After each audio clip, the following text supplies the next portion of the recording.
Oke, selamat pagi untuk kalian kelas 10 Askep. Hari ini Sir cuma mau kasih review soal tugas yang kemarin Sir kasih. Jadi thank you untuk teman-teman kalian yang sudah mengerjakan tugas yang kemarin dalam bentuk video. Jadi sebenarnya tujuan awal dari pembuatan video ini adalah supaya kalian tuh punya gambaran bagaimana melakukan pengkajian ke pasien. Nanti ketika unik 11 kalian akan praktek langsung supaya kalian punya gambaran. Nah, baru dalam pembuatan ini sebenarnya ada beberapa hal yang perlu kalian perhatikan. Itu mengenai cara kalian bertanya, baru cara kalian mengkaji pasien. Nah, untuk khusus dari kalian yang belum melakukan pembuatan video, kalian bisa ikuti panduan atau pembuatan video yang sesuai akan share saat ini. Oke. Nah, jadi yang pertama, kalau dari form yang akan saya kasih, itu kalian bisa lihat itu ada di atasnya itu ada tertulis tanggal, jam berapa. Jadi kalian tulis contohnya saja tanggal berapa kalian melakukan pengkajian, jam berapa. Baru habis itu tanggal MRS. Jadi MRS itu tanggal masuk rumah sakit. Jadi kondisikan anggaplah memang kalian ini ada di rumah sakit. Baru pasien ini masuk masuk rumah sakit itu kapan. Jadi kalian sebagai perawat kalian tulis. Baru kalian tulis juga nomor RM atau rekam medik. Kalian tulis aja sembarang, misalnya saja. Baru habis itu ruang Irina A kelas 1. Kalian bisa modifikasi. Baru terakhir, lalu diagnosa masuk adalah penyakit apa. Contohnya anggaplah pasien ini masuk dengan diagnosa penyakit, contohnya gastritis atau usus buntu atau appendix atau demam berdarah, contohnya seperti itu. Baru setelahnya itu ke identitas.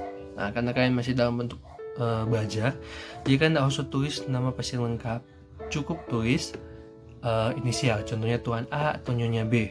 Kalau itu di situ kalian lengkapi umur berapa, tahun umurnya dia berapa, agama, pendidikan terakhir, pekerjaan, suku bangsa, contohnya mungkin suku Minahasa, bangsa Indonesia. Baru alamatnya di mana, jenis kelamin, status pernikahan, baru penanggung jawab, contohnya suami atau istri, anak atau orang tua atau wali.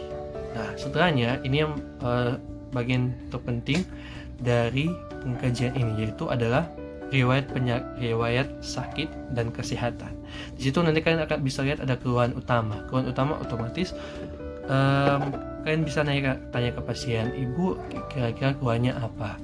Nah, pas di sini dia akan bilang satu keluhan A, B, C. Contohnya, kita keluhannya kita demam sekali, panas sekali, baru kita juga ada batuk. Nah, biasanya keluhan utama ini menurut rumah sakit yang saya pernah ikut, ada yang terkadang cuma tulis satu keluhan. Dari semua keluhan dia tulis keluhan yang paling utama itu apa. Ada juga yang tulis 2-3. Nah, intinya kalian kalau dari saya kalian tulis saja satu yang paling utama. Baru habis itu riwayat penyakit saat ini. Nah, nanti di riwayat penyakit saat ini kalian bisa tulis lengkap. Jadi di riwayat penyakit saat ini itu akan menjelaskan bagaimana mulai awal timbulnya gejala sampai pasien itu masuk rumah sakit. Jadi kalian akan tanya ke pasien. Contoh pertanyaannya kalian bisa seperti ini. Ibu, boleh nggak cerita bagaimana sampai ibu sakit? Apa gejala-gejala awal yang timbul sebelum ibu sampai masuk rumah sakit? Jadi contoh pertanyaan seperti itu. Nah, setelah itu kalian tanya, dia akan jelaskan semuanya, kalian tulis di riwayat penyakit saat ini. Lanjut, ada penyakit yang pernah ibu derita. Itu ada riwayat penyakit dahulu. Contohnya, ibu sebelum ini ibu pernah enggak masuk rumah sakit terus menderita sakit apa. Nah, contohnya anggaplah ibu ini pernah dapat hipertensi atau punya sakit gula atau diabetes. Baru setelahnya adalah penyakit yang pernah diderita keluarga. Nah, itu adalah riwayat penyakit keluarga, di mana contohnya mungkin ada orang tua ibu ternyata juga punya penyakit yang sama. Contohnya anggaplah orang tua ibu punya penyakit diabetes. Nah, lanjut yang terakhir ada riwayat alergi. Nah, di sini kalian bisa tulis alergi apa yang ibu punya ya. Contohnya alergi obat atau alergi makanan, ataupun bisa juga sampai alergi yang lain. Contohnya kalau makan kan kayak nggak bisa makan telur, nggak bisa makan apa lagi. Ya pastinya nggak ada ya alergi nasi toh.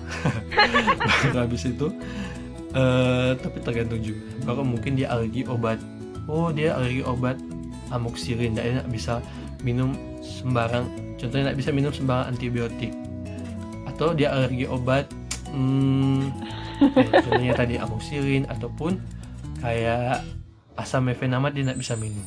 Nah, jadi mesti perhatikan baik-baik. Oke, sekian, nanti akan ada saya akan kirim materi tentang pengkajian yang lain. Intinya di tugas kelas ini yang video pengkajian, kalian buat video pengkajian untuk penyakit umum saja.